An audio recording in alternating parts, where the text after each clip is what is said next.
हम class 6 science विषय के अंतर्गत MCQ ऑब्जेक्टिव टाइप के क्वेश्चन आंसर्स के बारे में जानेंगे, जो कि जीके और सामान्य ज्ञान दोनों की दृष्टि से महत्वपूर्ण है। यह दूसरा भाग है।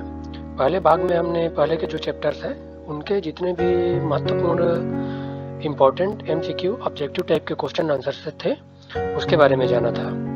तो आज का जो वीडियो है, हम सभी जान रहे हैं कि हमारा हर वीडियो जो है सभी कक्षाओं के साथ ही साथ प्रतियोगी परीक्षाओं के लिए भी अत्यंत ही महत्वपूर्ण होता है। साथ ही साथ आप हमारे एजुकेशनल डिस्क्रिप्शन में एजुकेशनल ब्लॉग पोस्ट से भी जुड़ सकते हैं, और ब्लॉग पोस्ट में भी विभिन्न प्रकार के महत्वपूर्ण एजुकेशनल सामग्रियाँ और सेल्फ असेसमेंट के लिए गूगल फॉर्म का लिंक दिया जाता है। तो चलिए शुरू करते हैं आज का वीडियो जो है थोड़ा लंबा हो सकता है, क्योंकि महत्वपूर्ण इंपॉर्टेंट क्वेश्चंस को इसमें शामिल किया गया है। लगभग आज हम 45 क्वेश्चन आंसर्स जो इम्पोर्टेंट है उनके बारे में जानेंगे। तो पहला क्वेश्चन है, मापन मुख्य रूप से एक प्रक्रिया है। ऑप्शन है हमारे पास बदलने की, तुलना करने की, गणना करने की। तो मापन मुख्य रूप से किसकी प्रक्रिया है? तुलना करने की। सही आंसर इसका तुलना करने की। नेक्स्ट क्वेश्चन है, किसी राशि के परिमाण के पूर्ण रूप के लिए आवश्यक है। कोई भी राशि को व्यक्त करते हैं, जैसे द्रव्यमान हो गया या फिर समय हो गया या तापमान हो गया, तो उसके लिए क्या जरूरी है? ऑप्शन है संख्यांक, मात्रक या मात्रक और संख्यांक। जैसे कि हम किसी राशि को समय को अपन मापते हैं, तो समय को जैसे कि 5 सेकेंड, 5 मिनट, 5 घंटा, तो इसमें 5 क्या है? संख्यांक है, और सेकेंड क्या है? उसका मात्रक है। तो ये मात्रक और संख्यांक दोनों जरूरत होते हैं। तो सही आंसर आ जाएगा मात्रक और संख्यांक, दोनों इसकी आवश्यकता होती है। नेक्स्ट क्वेश्चन है, लंबाई का SI मात्रक है। Metre, millimetre, kilometre. तो इसका सही आंसर है बच्चों मीटर। लंबाई का SI मात्रक होता है मीटर। आपने जब विभिन्न दुकानों में गए होंगे या कपड़े दुकान में गए होंगे, तो वहाँ पे जब हम कपड़े लेते हैं तो उस दौरान क्या होते हैं, कपड़े को किसमें मापा जाता है? मीटर में मापा जाता है। लंबाई का SI मात्रक है मीटर। इतना लंबा चाहिए कहते हैं, तो आधा मीटर, 1 मीटर, इस तरीके से वहाँ नापा जाता है, माप किया जाता है। नेक्स्ट क्वेश्चन है, ताप का, टेम्परेचर का SI मात्रक है केल्विन, सेल्सियस, फ़ारेनहाइट। तो सही आंसर है इसका केल्विन। ताप का SI मात्रक क्या होता है? केल्विन। नेक्स्ट है, समय का SI मात्रक है मिनट, सेकंड, घंटा। तो सही आंसर है इसका सेकंड। सेकंड में क्या करते हैं? समय को मापते हैं। द्रव्यमान का मात्रक है द्रव्यमान भार। तो ऑप्शन है घन मीटर, किलोग्राम, केल्विन। तो द्रव्यमान का मात्रक क्या है? किलोग्राम। हम बाजार में जब भी कभी जाते हैं, कोई वस्तु लेते हैं, जैसे आलू, प्याज, दाल, ये सभी, तो क्या बोलते हैं हम? इतना किलो दो, इतना आधा किलो दो, इस तरीके से बात करते हैं बच्चों। तो द्रव्यमान का मात्रक क्या है? वजन का मात्रक कहना चाहिए सामान्य भाषा में किलोग्राम। नेक्स्ट इंपॉर्टेंट क्वेश्चन है, स्वस्थ मनुष्य के शरीर का ताप होता है 37 डिग्री सेंटीग्रेड, 98 डिग्री सेंटीग्रेड या 44 डिग्री सेंटीग्रेड। तो सही आंसर आ जाएगा 37 डिग्री सेंटीग्रेड। स्वस्थ मनुष्य के शरीर का ताप अगर फ़ारेनहाइट में पूछा जाता है तो 98.6 फ़ारेनहाइट, इतना टेम्परेचर स्वस्थ मनुष्य का होता है। नेक्स्ट क्वेश्चन है, 1 टन बराबर होता है 100 किलोग्राम, 1000 किलोग्राम या 10,000 किलोग्राम। तो इसका सही आंसर है 1 टन बराबर होता है ऑप्शन बी 1000 किलोग्राम। सही आंसर। नेक्स्ट क्वेश्चन है, 1 किलोमीटर बराबर होता है 1000 मीटर, 100 मीटर या 10 मीटर। तो इसका सही आंसर आ जाएगा 1 किलोमीटर बराबर कितना होता है? 1000 मीटर। नेक्स्ट क्वेश्चन है, आयतन का मात्रक होता है घन मीटर, मीटर या वर्ग मीटर। तो आयतन का मात्रक क्या होता है? घन मीटर। सही आंसर क्या आ जाएगा इसका? ए ऑप्शन, घन मीटर आयतन का मात्रक। हमारे जो वीडियो हैं वे जितने भी चैप्टर्स हैं उनके एमसीक्यू क्वेश्चन के साथ ही साथ जो इसके चैप्टर से रिलेटेड इंटरनल क्वेश्चन है उसको भी इसमें शामिल किया गया है। तो नेक्स्ट क्वेश्चन पे चलते हैं। प्राचीन काल में समय मापने की युक्ति थी। पुराने समय में समय को किससे मापा जाता था? तो ऑप्शन है हमारे पास लोलक घड़ी, रेत घड़ी या विराम घड़ी। तो आपने देखा होगा कि इस तरीके से क्या रहता था पुराने समय में, ऐसा करके यहाँ पे एक चित्र के द्वारा मैं यहाँ पे रेत भर दिया जाता था और यहाँ से रेत नीचे इस तरीके से आता था। तो रेत घड़ी इसका सही आंसर आ जाएगा, रेत घड़ी प्राचीन काल में समय मापने की युक्ति। नेक्स्ट क्वेश्चन है, ऐतिहासिक धूप घड़ी कहाँ है? दिल्ली और जयपुर में, लखनऊ और गुजरात में, बंबई और चेन्नई में। तो सही आंसर है दिल्ली और जयपुर में ऐतिहासिक धूप घड़ी वहां स्थित है। राष्ट्रीय भौतिक प्रयोगशाला कहाँ है? ये राष्ट्रीय भौतिक प्रयोगशाला क्या होते हैं? जितने भी हम किलोग्राम, भार, वजन या मीटर, सेंटीमीटर, ये सब क्या करते हैं, यहाँ से इसका सत्यापन होता है। तो कहाँ है? ऑप्शन हमारे पास है बंबई में, दिल्ली में, चेन्नई में। तो सही आंसर है बी, दिल्ली में। राष्ट्रीय भौतिक प्रयोगशाला कहाँ है? दिल्ली में। नेक्स्ट क्वेश्चन, छुई मुई। आपने देखा होगा छुई मुई का पौधा प्रकाश के प्रति होता है संवेदनशील, उदासीन या असंवेदनशील। तो छुई मुई के पौधे को हम जैसे ही छूते हैं तो उसकी पत्तियां क्या होती है, अपने आप में सिकुड़ जाती है। तो वे क्या होती है? छुई मुई का पौधा। सही आंसर है ए, संवेदनशील। प्रकाश के प्रति क्या होता है? संवेदनशील होता है। नेक्स्ट क्वेश्चन है, गोंद पौधे का भाग है, उपयोगी, उत्सर्जी या हानिकारक। तो सही आंसर है बी, उत्सर्जी। गोंद पौधे का कौन सा भाग होता है? उत्सर्जी पदार्थ होता है। नेक्स्ट क्वेश्चन है, अपने समान जीव पैदा करना कहलाता है। ऑप्शन है प्रजनन, प्रचलन या उत्सर्जन। तो अपने समान जीव पैदा करना क्या कहलाता है? प्रजनन, रिप्रोडक्शन। जैसे बकरी का बच्चा से बकरी, मनुष्य के बच्चे से मनुष्य का बच्चा होता है, इस तरीके से ये क्या कहलाता है? प्रजनन, अपने समान जीव पैदा करना। नेक्स्ट क्वेश्चन है, शरीर के अपशिष्ट पदार्थों को बाहर निकालना कहलाता है प्रजनन, उत्सर्जन या प्रचलन। तो इसका सही आंसर है उत्सर्जन, एक्सक्रेशन। अपशिष्ट पदार्थ, मल मूत्र, ये सभी, पसीना, कुछ अपशिष्ट पदार्थ बनते हैं शरीर में, इनको बाहर निकालना कहलाता है उत्सर्जन। ये उत्सर्जी पदार्थ होते हैं जो शरीर के लिए हानिकारक होते हैं। नेक्स्ट क्वेश्चन है, अमरबेल का पौधा है परजीवी, सहजीवी, मृतोपजीवी। तो सही आंसर है परजीवी। अमरबेल का पौधा क्या पौधा होता है? परजीवी, ये दूसरे पे आश्रित होता है। नेक्स्ट क्वेश्चन है, कुकुरमुत्ता पौधा है, सहजीवी, मृतोपजीवी, स्वपोषी। तो इसका सही आंसर आ जाएगा कुकुरमुत्ता क्या है? मृतोपजीवी। मशरूम सड़े गले पदार्थों से अपना भोजन बनाता है, इसे मृतोपजीवी पौधे कहते हैं। कुकुरमुत्ता उसी प्रकार का पौधा है।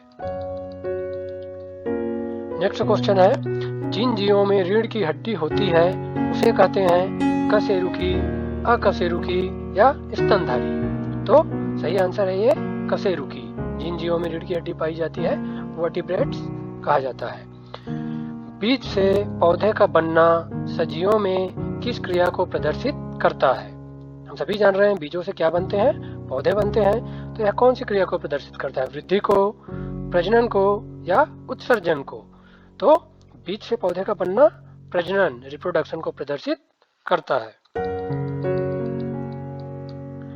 नेक्स्ट क्वेश्चन है, धनिया, गेहूं, धान, ये किसके उदाहरण है? हम जानते हैं कि साग, झाड़ी, वृक्ष और आरोही, ये सभी पौधे, ये आकार और आकृति और उनकी जितनी उनकी जीवन काल है इस आधार पे बांटा गया है। तो इस आधार पे ये धान, गेहूं और धनिया किसके उदाहरण है? ऑप्शन है साग के, आरोही के या झाड़ी के।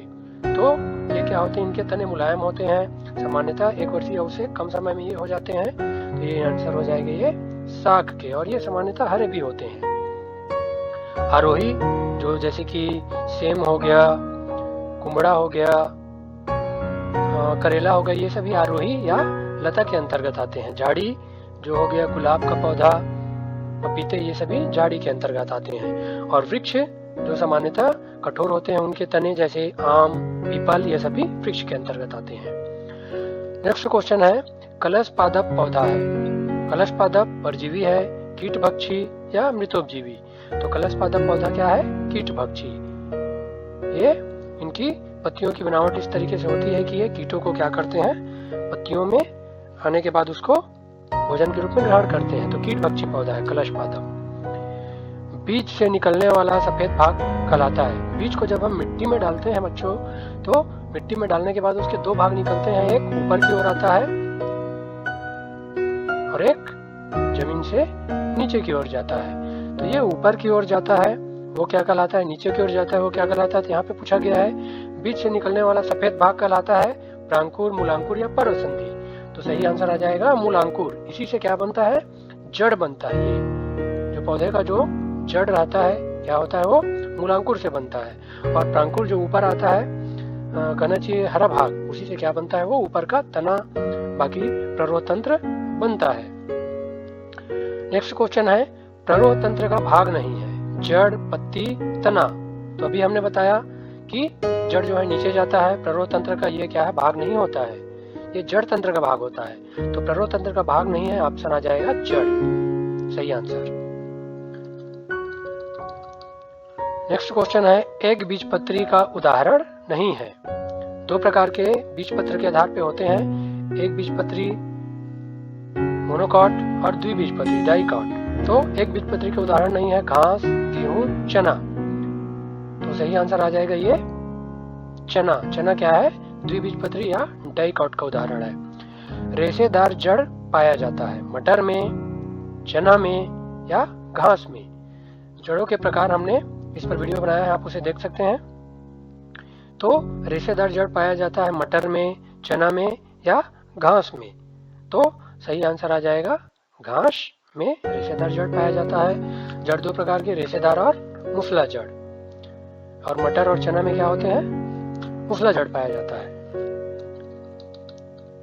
नेक्स्ट क्वेश्चन है, जड़ का कार्य नहीं है, पौधे को सहारा देना, अवशोषण का या भोजन बनाने का।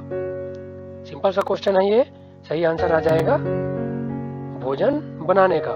हम सभी जान रहे हैं कि भोजन बनाने का काम पौधे का कौन सा अंग करता है, उसकी पत्तियां करती है। जबकि जड़ क्या करते हैं, पौधे को सहारा देते हैं और अवशोषण, जो भी खनिज पदार्थ पानी रहते हैं उसे मिट्टी से क्या करती हैं, जो जड़ रहते हैं वे अवशोषित करने का कार्य करते हैं यहाँ से नीचे से।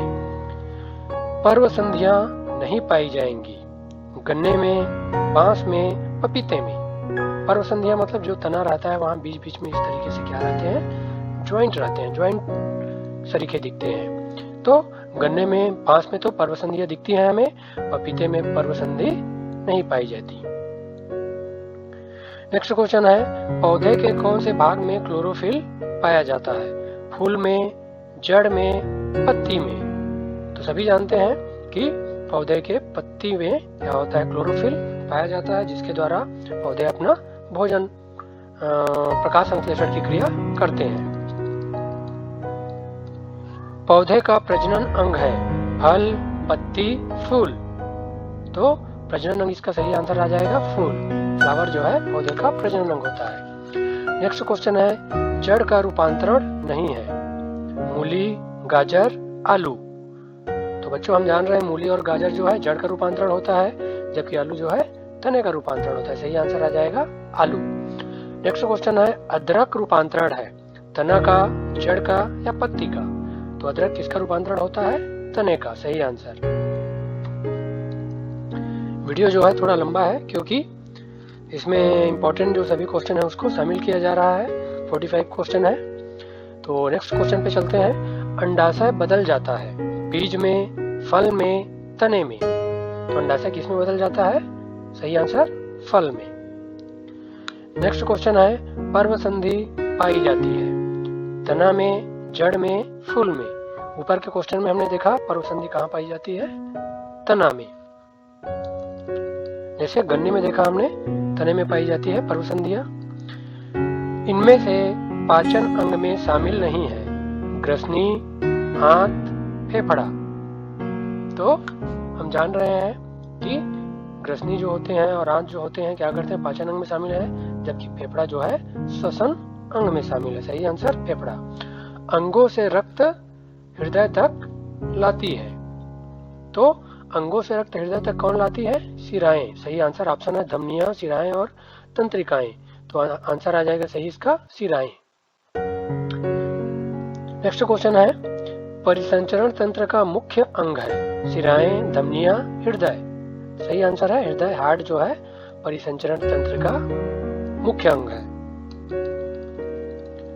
नेक्स्ट क्वेश्चन है, श्वसन तंत्र का मुख्य अंग है डायफ्राम, फेफड़ा, श्वास नली। तो मुख्य अंग पूछा गया है, तो ये डायफ्राम और श्वसन नली भी श्वसन तंत्र के अंग है, लेकिन मुख्य अंग है इसमें से फेफड़ा, लंग्स जो है श्वसन तंत्र का।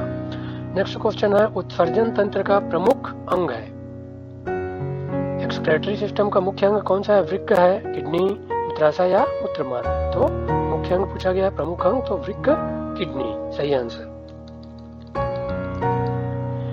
नेक्स्ट क्वेश्चन है, बिना सोचे समझे होने वाले कार्यों का नियंत्रण कौन सा अंग करता है? मेरुरज्जु, स्पाइनल कॉर्ड, तंत्रिकाएं, नर्वस या संवेदी अंग।